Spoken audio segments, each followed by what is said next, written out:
delighted to be joined by metal royalty George Corpsegrinder Fisher from Cannibal Corpse. It is fucking outrageous that your band has been going for 33 years and you are still dropping singles like the one that came a week and a half ago. Where was Cannibal at recording this release? Because the first reports started emerging that you were in the studio in June of last year. That's in the middle of a pandemic. So how the fuck was this record recorded, man? Well, I mean, I think I posted a picture of me by the mic and I just tagged, I tagged Rob and Rutan and just hashtagged them because they don't have Instagrams. Well, no, I didn't. It's just Rob who didn't have Instagram. Anyway, I put everybody's tags or whatever. So it was pretty obvious we were recording something. I mean, look, only Alex doesn't live in Florida. The rest of us are here in Florida. So, we just got, like really, actually, to be honest, I mean, I recorded, obviously, we all recorded our parts with Rutan. Alex recorded at home. Paul went to the studio and recorded with him. Rob recorded guitars, solos with him. And I only saw Rob doing that recording and Rutan, of course, Rob would come in earlier, do some solos, and then I would come in and do some vocals. So we weren't really even around in the same room. Not that I don't give a flying fuck, you know what I mean? If I'm gonna, look, I know people died and sorry for any sensitive viewers, but I mean, if it's gonna, if I'm gonna get something, I'm probably gonna get it from them anyway on tour. So yeah, I got you. You know what I mean? So we weren't like around each other really that much. Everybody came in and did their parts. We've kind of done that for the last few albums anyway, I mean, with technology today, you can do whatever you want, Like, it's such a bizarre mental image to consider you recording the vocals for Inhumane Harvest when you're in your front room or wherever you record. Yeah, but you feasibly could, but look, the studio is an hour away from any one of us. Yeah. Except for Webster, he's not living in Florida. So, I mean, we're going to go to the studio. I mean, Rutan's smart about things and we're all taking the proper precautions, but I mean, but this is not Nirvana, is it, George? Like, it's not fucking a 3-piece where you can fucking make it make sense remotely. This is something that's tight and it's like it's got so many moving fast parts at such a pace that I mean, well, we don't record with everybody in this room anyway. Rob wrote his songs, at his house, and then, well, actually, I think probably Rob and Paul were getting together. We have a really large practice space and it was just those two and they were working on Rob's songs. I think Eric, having the studio, he wrote his songs and put drum tracks to them, drum machine. And then, he gives them to Paul and Paul, and the same with Alex. Alex wrote his, put the drum machine and then Paul tweaks whatever he wants to put in there. And him and Rob worked together. So really and this would probably have happened in this manner. Maybe Alex or Eric and Paul and Rob would have got together more if it weren't for this pandemic or if it weren't for just other things happening.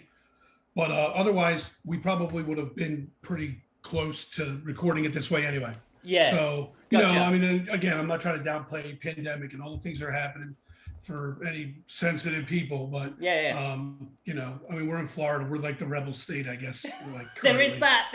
We are the rebel state right now, as far as George, when it comes to the pandemic. Mate, I wasn't running out, doing anything crazy. I go to Target. I wear my mask. I try to stay away from people. It's me and the wife and the kids. My youngest daughter attends school. She's physically going to school.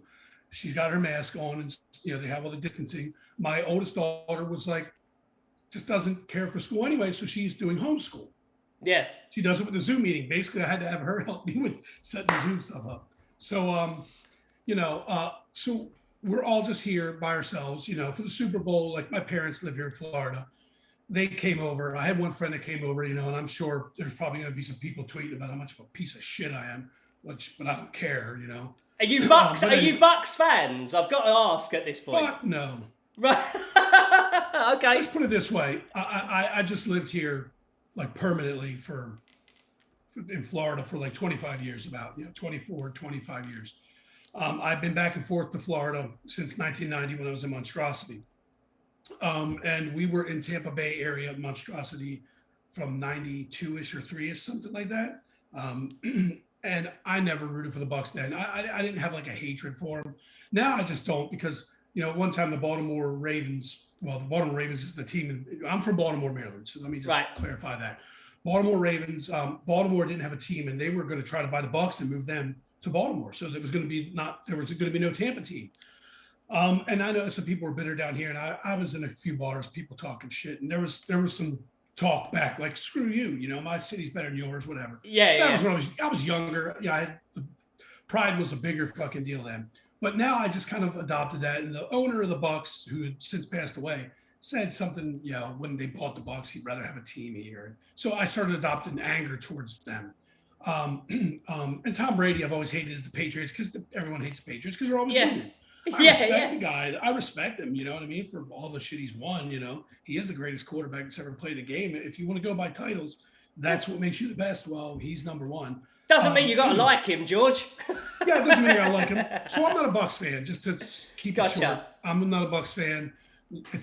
There's another story with it, but I'm a Raven. I mean, I root for the Ravens, but I've been a Broncos fan, Denver Broncos, for a lot of years.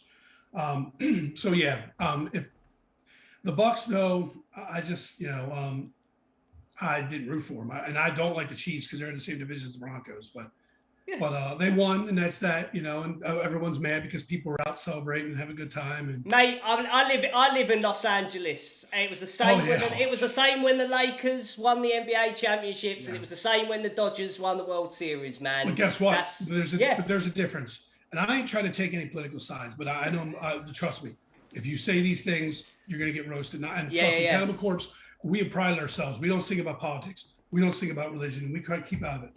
But you don't see that on the news. You only see that the Republican state, and it's just stupid. It's like you can't win one way or the other, Just my whole thing is, if you're a good person, you're a good person. If you believe in certain things politically or philosophically, religiously, good for you. We don't have to agree. I don't hate you for it. But some people can't let it go. And the internet goes crazy, completely. And everybody posts their things of this person doing that, and he likes Trump, and this person doing that, and he likes Biden. It's just like, oh man, just chill out, man. We've all got to live together. Yeah, we can't all get along right now because we're supposed to stay away from each other. But it's like online, they're just everyone's stir crazy and attacking each other. So anyway, you see that they're bitching about everybody, and they hate the Bucks because all the Florida fans are stupid. And then the Dodgers win and the Lakers win and everybody's celebrating and nobody cares. And it's like, maybe I'm misinformed and I didn't see, maybe all the people that were there celebrating, but I'm not taking sides. I just want to clarify that. I really am not. But you do see some bias from anybody who's trying to protect their side or take up for their side. Yeah, we're all. Chill out. Yeah, chill out. I mean, do a shot and hang out. Exactly, mate. Exactly. I mean, listen, when everyone says they can't be around each other, it's fine. But look, we have Zoom. You have FaceTime. I call up some of my friends in bands. I've said this in all the Zoom interviews, I think, pretty much. Dan Kenny is one of my dearest friends from Suicide Silence. And, I FaceTime him here and there. I keep texting with everybody, and you can still at least get to see him. Right now I could be like, hey, man, let's do a shot. And you could do it. Exactly. It's the same as being there with them.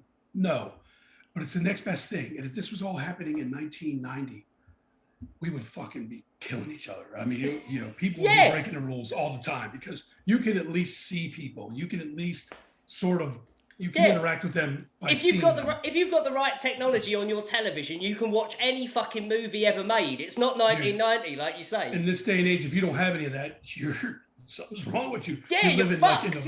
You're living in the middle of the woods in Alaska. You know what I mean? Yeah, you're in wolves in the throne room.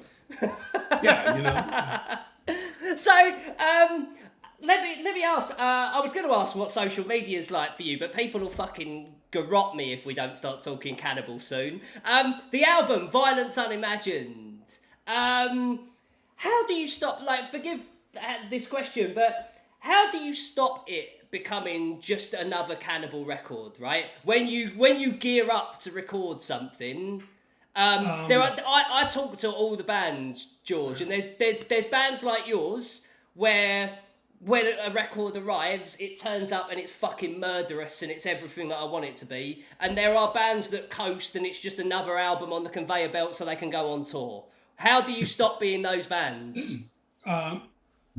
We just try to write good songs. I mean, this is going to be a not very in-depth answer because I don't, for one, I don't write any music, and that's Rob and Alex and Eric, Yeah.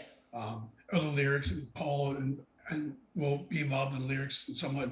Routine wrote lyrics for this one, and Rob for his songs, and Alex for his. And Paul wrote wrote lyrics for one of Rob's and one of Alex's songs. So I just come in and just growl, do my thing, and leave. When it comes to writing process, I just think we try not to rehash any riffs. We're not trying to add an element that's different. We're not going to put it. We're not going to put like an acoustic part in the middle, and I'm going to start singing clean vocals. It's just not going to happen. We have a formula. I don't want to say we stick to the same formula and put out the same old bullshit. We just try to come up with interesting riffs. Everybody tries to come up with a riff, and then you listen to it, and then we listen to it. We're like, fuck yeah. If it sounds good, it sounds good. It's very simple. It doesn't have to be. I think sometimes people aren't making records that are just coasting to make money. I think they're overthinking things. I agree. I did an interview yesterday, and I mentioned it might have been not about this exact subject, but you can use this Rush, the song Limelight. You can use this for everything. It's just saying, get on with the fascination, the real relation, the underlying being. Yeah. That is what it's all about. Why did you get in the band? Well, because I was listening to Creator, because I was listening to Celtic Frost and Slayer and Sacrifice and all these bands that I love. And I grew up listening to Dio and Saxon and Ozzy and all this stuff. You know what I mean? And then as I got into it further and I got older, I started thinking, man, I want to be in a band. And then of course I met some dudes. We went in the basement. We played horribly and we did some shows. And next thing you know, it got a little better. And then, I got in a different band, and then obviously got in Cannibal, and the rest is history. But that's really where it all comes from. It just comes with fascination with music. And I think some people want to be so different that it just doesn't make any sense. And some people just want to be different because they think it's going to make them money. And if you're writing records with money in mind, and again, I will say this, not again, but I will say this: I respect all music. I respect what it takes to create it. I respect what it takes to be in the studio and record it, whatever kind of music it is, pop music or not. But pop music, I know, is made specifically with people in mind and selling to as many people as possible. And we are not doing that. We have songs like "Fuck with a Knife and I Come Blood," and the vast majority of people are going to go, "What in the hell?" Stay away from them.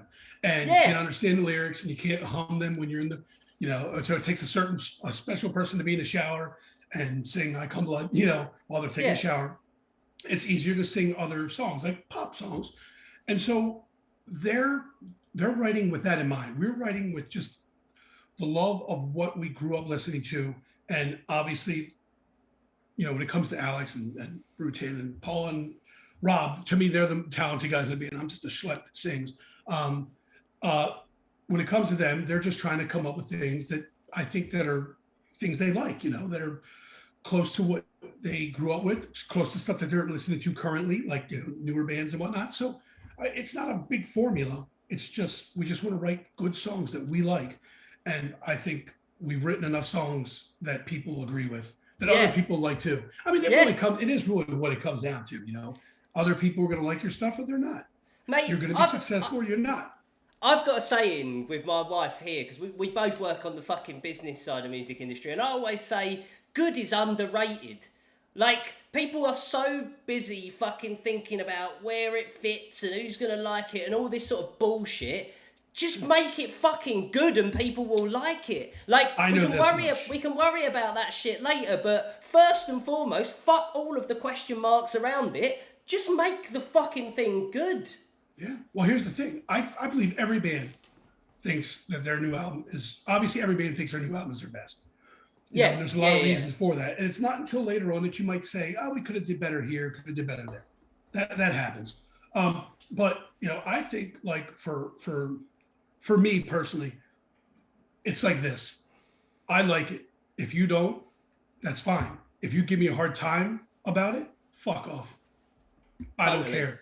You know what? I mean, seriously. I mean, and trust me, I've had arguments with friends about why Star Wars is better than this movie franchise, or why this movie franchise is better than Star Wars. We've had these arguments and they're all opinions, and of course we're just breaking each other's balls basically in the end. When it comes to music, I think some people are waiting to see who likes it and who doesn't to see if they should. And it's like, no one should tell you what you like. No one should tell you how to dress. No one should tell you what color, shirt you should wear, what kind of shirt you should wear. If you want to go to a Slayer show with a Culture Club shirt on, fuck anybody doesn't like it. I think for the most part nowadays, no one cares. I mean, dude, listen, our sound guy, Johnny Knobs, I think it was when we did Mayhem 2014. He wore Britney Spears World Tour shirt. Like he had it, he washed it, he wore it every day. And everyone's like, that's the best tour shirt here. Because it's the most odd shirt you're going to see on a Mayhem Fest show, concert. So, and it's like, and of course, I don't know if he's a Britney Spears fan. I never even tried to get into that. Who gives a shit? I just it's was just like, funny, dude, I'm like, you're an idiot for wearing that shirt. But at the same time, I think he's genius for wearing it because he knows what he's doing. He's just wearing it for the fuck of it. And it's like, you know what? In the end, everyone just complimented him on it because they just realized how ridiculous this is. Yeah. People are too fucking serious in this world. I mean, look, we're serious about our music and about playing the show. And I look like I'm going to murder everything that looks at me when I'm on stage. But when I'm off stage, we are a bunch of jokers. You know what I mean? Yeah. We just fuck around and So it's like there are some things, of course, there's a time to be serious and a time to take things not so seriously. And I believe metal and hardcore and whatnot, the extreme side of the road, I think they understand. There's a good balance of that. There's some people who take a lot of things seriously in metal too, like politically and whatnot, and that's fine. Yeah. But when they're on stage, they're still having fun. I mean, and so I don't know. I just, again, going just back to what I said before about just if you like it, you like it. If I like it, I like it. And sure, I could break somebody's balls over it. But in the end, I'm just not going to care. How much do you like Violence Unimagined? How much do you like Violence Unimagined? I think it's fucking garbage. No. Out on Metal Blade Records. Yeah. A giant turd on vinyl. Go buy it. Shit sandwich, I believe, is the standard Spinal Tap. Yeah, you're all gonna have to take a bite, Look, I mean, it's a cliche answer to say I think it's our best record, but I mean, because I really thought Red Before Black was, and when I listen back to these records, and that's another thing is it takes me, and I believe everybody in the band, we hear so much of the record while we're recording it, before we recorded it, and then after we get the finished product. We'll just listen to it once when we're getting like the test masters and whatnot. We'll listen to it, enough times to get the gist of it. And by then we're done. We're sick of it. You know? Like everybody else, it's up to them now how it goes. Yeah. But at the same time, while we're recording it and when the song's done and you're listening back, you're still mad at the song because it was such a pain in the ass to record. Some songs are just harder than others, and it was like, man, I'm glad that song's done. I have the lyrics taped up when I'm singing in the booth and I'm just like, get this damn thing away from me, I'm done with next song. But at the same time, it's more or less, I think maybe we're in the middle of like doing a touring cycle for a record where we might go back and put it on and listen to it and then kind of see how it goes. And then we might say, well, this song could have been better. So I mean, I think this will be one of our best records. I mean, but at this moment, I would say it's our best record because it's fresh and it's new, even though it's still not as fresh to us as it is everybody else. Yeah. It's still fresher to us than say Red Before Black because we played that a bunch and toured for it and whatnot. So, I mean, look, I think people are going to love it. If you love Inhumane Harvest, there's a lot more to come that's, and trust me, it has some blast in it, but it's mostly got the slower, heavier tempo. There are some faster songs on it because some people, that's a big deal. Some people want speed, I remember when I heard Into the Pandemonium by Celtic Frost, and there was only one part where I thought it was going to be fast, and no song was fast on that record. Yeah. And then when I first heard it, I mean, back then, I was so hurt. Celtic Frost, how could they do this? Whatever. Yeah. But the one thing that caught me was how heavy it was, and that they had a lot more experimentation with string instruments and just and female vocals and things. And Tom's Warner's vocals when he was singing it was like tortured, I just couldn't stop listening to it. And then I started realizing, man, who gives a fuck if it's fast or slow? Is it good? and that's what matters. Because I listen to bands that do not play fast at all. I listen to the Cranberries, man. I mean, they're not playing. Yeah. There's no blast beats in the Cranberries music, you know. So, No, I'd love to hear fucking Zombie with one though. oh yeah, it'd be cool, you know. I think who did the zombie cover? It was my man Doc. Yeah, Bad Wolves. Bad Yeah, Wolves. Doc man, Quill. it was Shout great, out. man. It was great, yeah. Yeah, Doc's. I love Doc, man. Yeah, same. Like he was the first person when I moved out here that moved into LA. He was like, oh, thank fuck, there's someone I know. Like I love yeah, Doc. hell yeah, dude. Yeah. Can I think I can't remember the last time I saw him. Might have. Fuck, man. I could be wrong about this. It's probably briefly, but the last time I like hung out with him for just a little bit of time was, I think, that Mayhem in 2014. Like one of the first shows. It was out, I believe, in LA or something. So yeah, Doc Rules. That cover was great. But just, you know, with the Cranberries, it's like they're not fast and whatnot. So, but there are definitely some speed songs on this record. Just going back to the record. Yeah. And listen, if you like Cannibal Corpse, you're gonna like it. You know, again, we're not trying to reinvent the wheel here. We're a death metal band. We're proud of it. We just want to write good death metal songs. I mean, and I don't think we have to alter our formula too much for that. You know. I agree. I've got to ask the one tricky media arsehole question, and then we'll go to talking about Rotan and the stuff that matters again. But what is it like for the singer and lyricist of Cannibal Corpse to write new music in an era where everyone loses their lunch about anything that's said that's too controversial? You can look at the list of Cannibal Corpse song titles as much as you like, but see, I will be straight with you, George. My opinion is not everything is for everyone, right? If there's something that is in a like, if there is a level of like Japanese horror movie that is too gory for me, I won't watch it. I don't want them to stop making it. Make it for the people that like it. Me personally, that a bit too much that way. Cannibal Corpse, it's entertainment to me, right? It's horror. It's a horror movie. It's a horror movie. Like I get that it isn't. That it's not meant to be fucking taken in a literal purpose. But what's it like for you as the guy who's pen to paper thinking? Well, I'm not even the guy's pen and paper. I've barely written any lyrics in this band. I mean, to be honest with you. Right. So apologies for my ignorance. I'm not guilty. Go after the other guys. No. Yeah, that's the blame being passed. You're not talking to them. Next question. No, I mean, but look, I'm singing it, and trust me, I'm introing the songs, and look, and I have, they're definitely on YouTube. There are some videos of me just going ballistic on people. Like, I had such little tolerance for people throwing shit at me. You know, when I was younger, and I would basically just tell you in no uncertain terms, I would describe one of our songs and it would be towards a certain, like whoever threw that, and I would just go off. I know I've said some really stuff that's like really bad. Like it's performance. I'm pretty certain I've said something. There's a certain level of. Isn't there a certain level of performance art when a death metal singer is on the stage, though? Do you know what I mean? Look, trust me, when I'm yelling at somebody for throwing something, it's not really... sometimes, there have been a few instances where it was out of anger, but I was never going to do any of the things that I probably threatened to do, not even close. Yeah. But some of it is almost like, I think people do things, like sometimes, like there was a famous video, I think in San Diego, somebody threw like a quarter at me, and I went fucking off. Yeah. And I was just like, any one of you motherfuckers want to come up here and do that, you know, and blah, blah, blah. And you know, in this day and age, man, you know, you got to watch what's going on with legalities and things. But, you know, I don't remember the exact, you know, banter that I went on. Yeah, of course. But now I think lately, not all the time, and I just don't want it to happen because, man, I'm telling you right now, if you really whip a quarter at somebody, hit him in the eye, you're going to fuck them up, you know?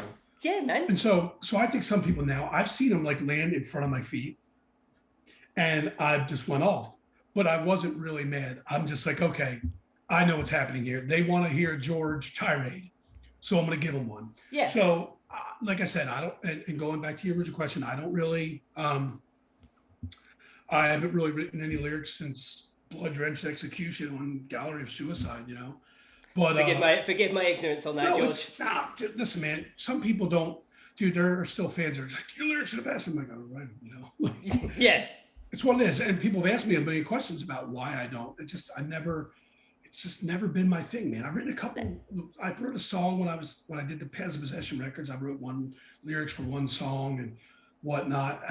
But it's just never been my thing. I just rather be there singing. You know, I'm comfortable singing other people's stuff because I usually agree with it as far as like our lyrics. There's really nothing to agree with. We're not pushing, you know, oh, God would love these lyrics. They're totally for him, you know, or Biden will love us because we're just telling Trump supporters how stupid they are. Or Trump supporters will love us because we're saying, no, we don't have any of that there. It's all about horror movies. So is that brutal? Oh, dude, yeah, it's brutal. Like we had a line on a song in the last record, and this is the one that always comes up because it's probably the craziest one. We had a line that said, decaying, torn off penises, which the men were forced to chew and swallow. Yeah.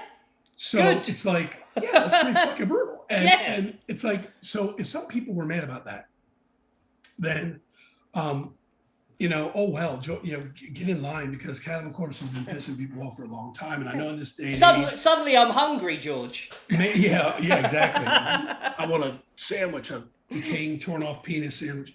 No, I mean, you know, just as far as me, I just want to see the lyrics and have them be brutal, and they always are. Alex and Paul, and now Rutan and Rob, of course, just try to come up with some interesting like stories and with some brutality. Like some songs, I think are more supposed to be like The Shining, where it's psychological horror. Yeah. And then some songs are just straight out, you know, like Lucio Fulci or Dead Alive, just gore for the sake of it. And it's just gore for the sake of it, and you can laugh at it if you want. You can you can be squeamish about it. You can be whatever you want about it, you know. And that's the whole thing. Again, if you don't like what we're doing, then don't listen to it. That's it. Like the new album cover is sure to make some people really angry. I have 2 daughters. I am not angry about the album cover. It's, you know, it's a demonic woman who has chewed into a baby and ripped it in half once the physics let the body separate or whatever. And it's disturbing and it's disgusting. And I'm sure some people are going to be mad about it and think we're pushing an agenda. And it's like, listen, we're not. There is no agenda. The agenda is very fast and brutal music, very fast and brutal and disgusting lyrics, very disgusting and disturbing record cover. And if you don't like it, go away. If you want to try to cancel us, because that's what it is in this day and age. I mean, it's your right to do what you want, you know. But that was literally we're just gonna. That's the question, do isn't what it? we're doing. I will wash my mouth out after this interview, but can you cancel Cannibal Corpse? You could try. I'm sure you could try to cancel anything, man. Yeah. Dude, every day you turn around, something's wrong. Something's not right with something else. And look, there's obvious real issues in this world. I mean. You know, we got a lot of work to do as people. I think the best would be to stop pointing fingers at each other in anger and talk to each other, you know. I agree. Yes, sometimes there could be some very uncomfortable conversations. Sometimes there could be some conversations that have more facts behind them. Because I think some people, you know, depending on what side you're on, listen to too many people on this side or too many people on this side, and they don't just try to dig up real facts and just, you know, arguments, or not arguments, but data to just basically, you know, argue their point, you know. So we should all just be able to talk. And some people just don't want to do that, man. They just want to, you know, they just want to find what someone posted and go off on it. Yeah. You know, I mean, live in their echo chamber and listen to all the people that talk the same as them and hate everyone else instead of living together. I'm with you, George, all the way. Yeah, I mean, it's not going to help. And again, listen, there are going to be some people that say, well, some people just don't want to listen, and so you gotta, you know, if you're doing well, but if I'm physically, you know, if I'm in front of you, if I'm doing something to you, if I'm impeding you from doing something, and you're just like, excuse me, you know, can I go past you? And I got to go to work or whatever, and you're blocking my way, and I don't want to, you know, and I don't want to let you go. Well, then then I'm for them making me listen by throwing my dumb ass on the ground and saying, get out of my goddamn way, and going into wherever they got to go. It's just, and I know I'm probably sounding like I'm leaning one way or another, and I'm not trying to be, but No, you don't, mate. I understand that people are frustrated about a lot of things that are happening in this world, but I just don't think that like stopping traffic, you know, going up to people and screaming in their face while they're trying to eat to make them, you know, that's never going to make that's going to make them not like you even more. That's just my personal opinion, and that's not an opinion against, you know, people being mad about something. It's about being mad. It's I disagree with how people go about it. Yeah. Always, I believe always talking is the best way. And I think that some people feel that, well, they tried to talk and no one wants to listen. So now we're going to have to be nasty about it. Yeah. But I understand, but you got to understand that there's a bunch of innocent people that get caught up in that are just doing things, living their lives. And you're kind of getting in the way of that. You know, I don't know. I mean, and again, look, I'm not trying to take sides and I don't know the exact answer to that. Like, well, then what are we supposed to do? I'm not the guy that people should be following to lead them into anything but headbang into a fucking song. I can lead you into that all day long, you know. I can lead you as being a headbanger, but I just think that we should have more discourse. We should talk about things more. And I mean, definitely screaming and yelling and protesting. You know, I have nothing against it at all because sometimes it seems like that's the only way.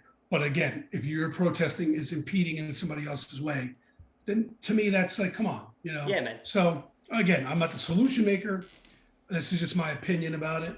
But when it comes back to everything we were talking about before with canceling us and whatnot, who knows, dude? Look, I wait for it every time. We've had religious groups outside of our concerts, like across the street, just, you know, protesting about how we're going to hell, and not really us, but just like even the kids in general. Yeah. Cursing at the kids and whatever. And of course, I'm looking at it and I'm going, okay, well, they're not beating anybody up. They're not smashing anything. So that's good. But the things they're saying are just so heinous and nasty, you know?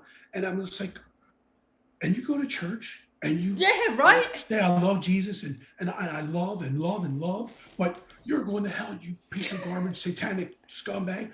I thought you should talk to people. Like, people get mad at people for knocking on doors and giving them pamphlets. I always talk to them. I was never like, get out of here, you fucking.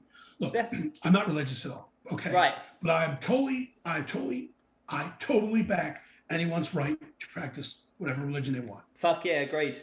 You know, unless your religion is, well, my religion is walking around and stabbing someone in the eye. Well, then fuck you, go to jail, you know? Yeah. But if somebody comes to my door with a pamphlet, and I'm like, well, I'm not religious at all, I'll take it. And sometimes I'll talk to them. You know, they're just doing what they believe is right. I mean, and they're not coming to my house or stopping me from opening my front door. They're just, here's my pamphlet. I'd like to tell you a little bit about, you know, Jesus. Are you religious or whatever? Have you been saved? This and that. No, and I'll listen to them. They're not going to convince me, but I'll listen to them. I'll give them the time of day, and I'll be courteous with them, and I'll tell them how I feel about things. And they always walk away and say, well, God bless you, and, you know, whatever. And I'm like, you know what? When I was younger, I'd be like, when I used to sneeze and my mother would say, bless you, I'd be like, don't bless me. But you know what? At the same time, I would never have I had to have a Christmas tree, but I wouldn't have a star on it because that's the star. No. I had a bow on there. And then I started thinking, then I went to Target one time and I saw this star that, like, when you put it up on top of the ceiling, it lit up and stuff. And I was like, who gives a fuck about it? It's just, I want my front room to look like a Kiss show. Let's do this. It's a reason for some people. There's a reason behind it. Good for them. I'm totally for it. But for me, it's just a star. It looks cool on the tree. And there you go. And that's the whole thing. If anyone would get mad at me like, oh, get him, he doesn't put the star on his tree the right way. Really? Well, come to my house and take it down. Yeah. Come on. Come on. I'm not going to let you in. But if you manage to make your way in, I promise you that star is going to go so far up your ass, it's going to come out of your mouth. Honestly. And you're going to taste the shit you're full of. George, it's so nice to have a fucking straight up, level-headed conversation with a man who's going to go on tour and sing a song called Strip Raped and Strangled. I can't even tell you. Because you know what? That song, bringing that up, we're not going to do any of that. Of course, Chris, And Chris wrote the lyrics for that. You know, that was before my time. But I'm going to be fairly certain. I'm going to just assume, and, you know, I shouldn't be talking about what he wrote and how he interpreted it, but I'm going to assume, because I know him, that he's not a closet rapist who hates women. You know what I mean? I mean, it's just a song. There are depictions of rape in literature. Yeah, In art. David Bowie was not actually a starman waiting in the sky when he wrote that song. Exactly. So look, we sing about horror movies, and there are some bad horror movies that some serial killer horror movies. We're not trying to glorify anything, because I mean, if you're going to pick on us for glorifying that, then you could pick on other people for glorifying, other things. And Yeah. and I mean, yeah, what we're singing about is heinous, but again, it's only backed by just that it's horror movies. It's really it's not backed by it. It's just horror movies, and sometimes they're squeamish titles, but we can also say, well, then if you want to get in people's faces because you're mad about certain things, then we're going to get in your face back because why are you mad at us? Yeah. For what we're doing. So to throw this the complete other way, right? Before Inhumane Harvest, before the announcement of Violence Unimagined and all the rest of it, the big bit of news for Cannibal Corpse in rock news in 2021 was: did you see Flea hearing Cannibal Corpse from the first time? Flea from the Chili Peppers. Was that a wild day on the internet to have It's crazy though. Like, I mean,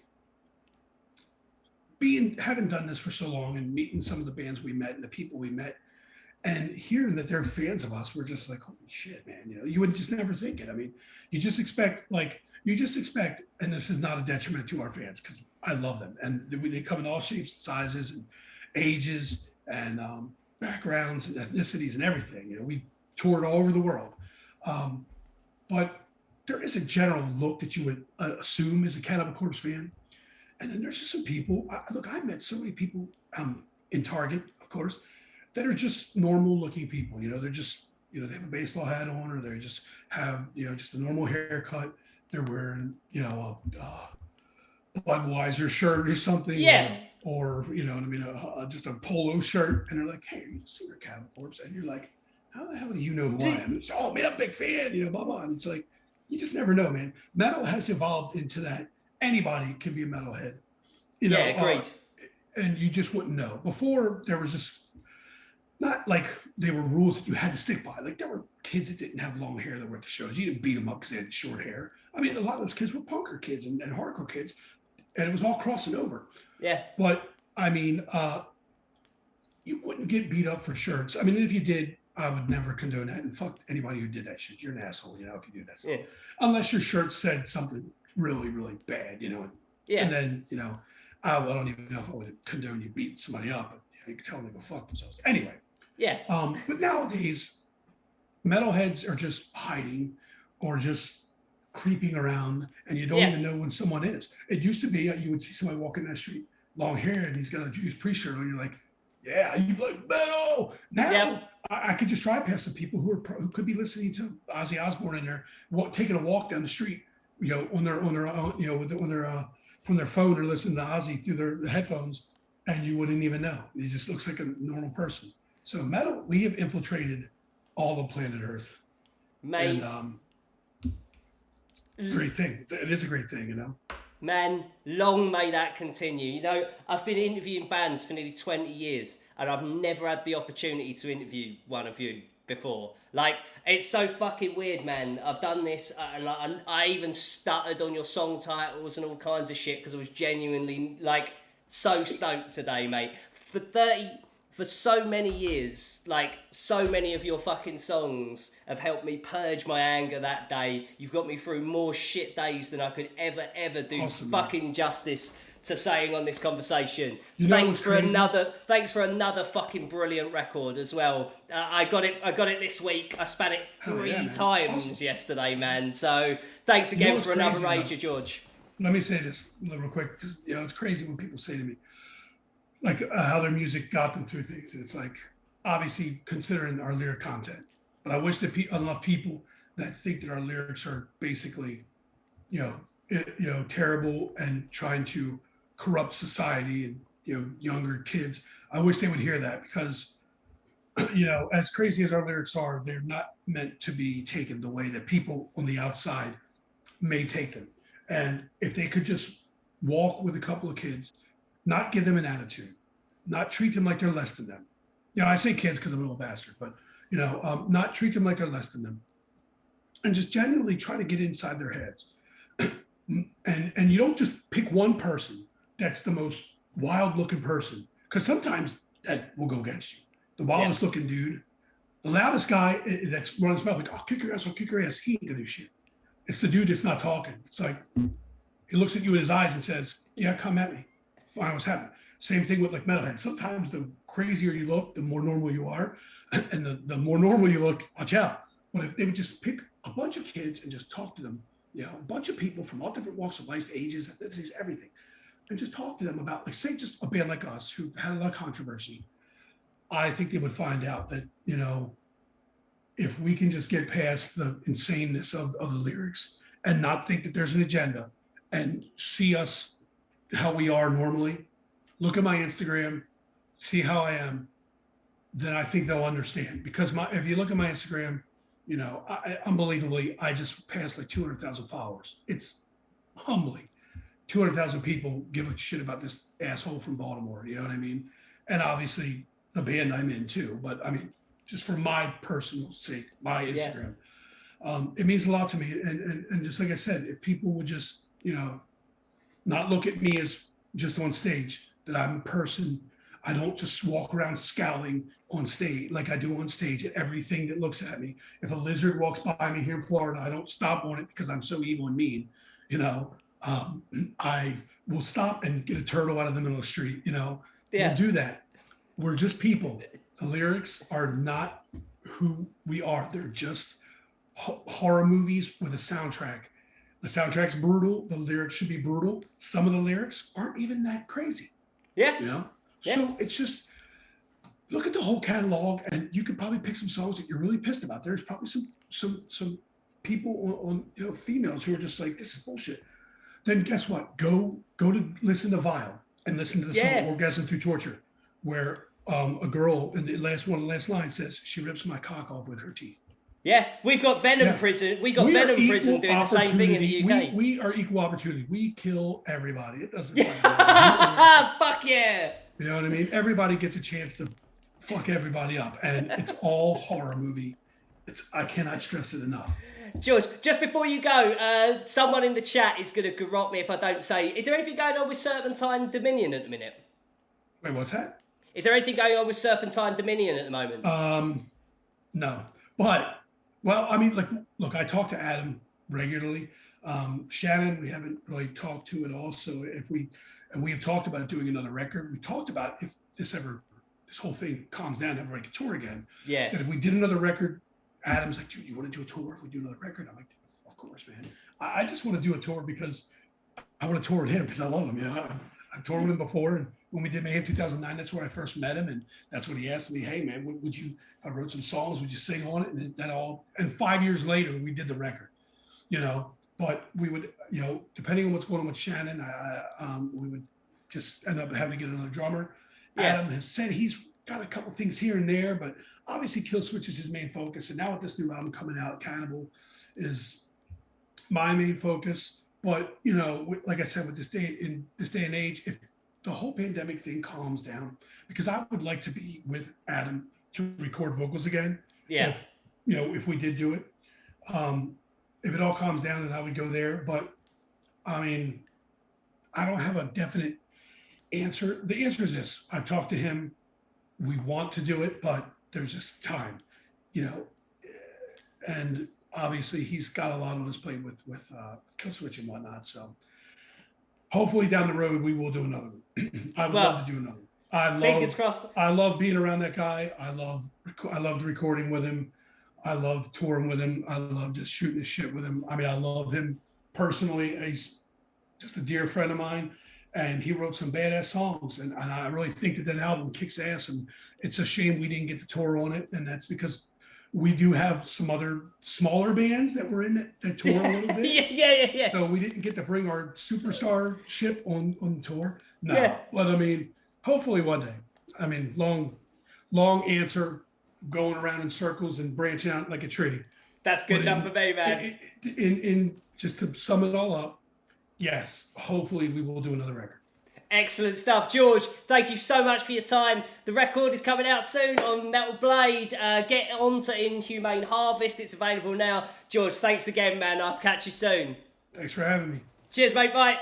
Take it easy.